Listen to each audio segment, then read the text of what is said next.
मिता चलू ने यौ नया साल में गाँव घूम के आबै छी। बाबू कहल के कि जामे कर्जा खत्म नहीं होते तामे नहीं है सरबा मितारो ओइ पर एगो गानो निकल गेले साजन दीवाना क ले सुन। हां त सुन। नया साल में दलियो नब का मोबाइल किया तू बवाल कर छी। टोला मोहल्ला के छे लगबा खराब किया नहीं तू बात बुझे छी। बाबू हमर सोना हमर जानू हमर नया साल में मिले येबो तोरा गाँव अपाची पे घुमा बेला जेबो। डरबो तोरा माई बाबू से ने हम कोरा में उठा के लो जेबो। तोहर कसम हेगे जान तोहर कसम कोरा में उठा के लो जेबो। डरबो तोरा माई बाबू से ने हम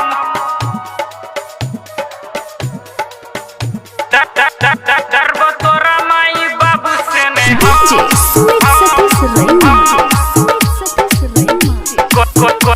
कोरा में उठा के लो जेबो।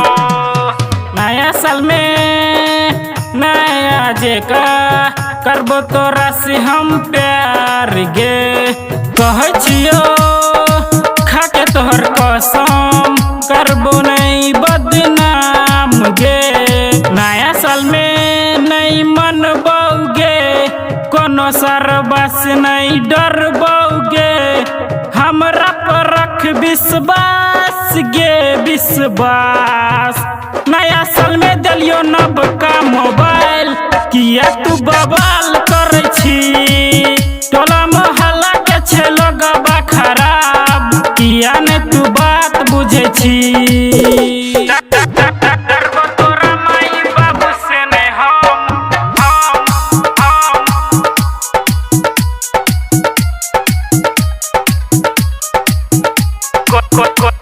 कोरा में उठा के लो जेबो। राइटर सोनी सागर के लिखल गाना गावे छो सजन दीवाना।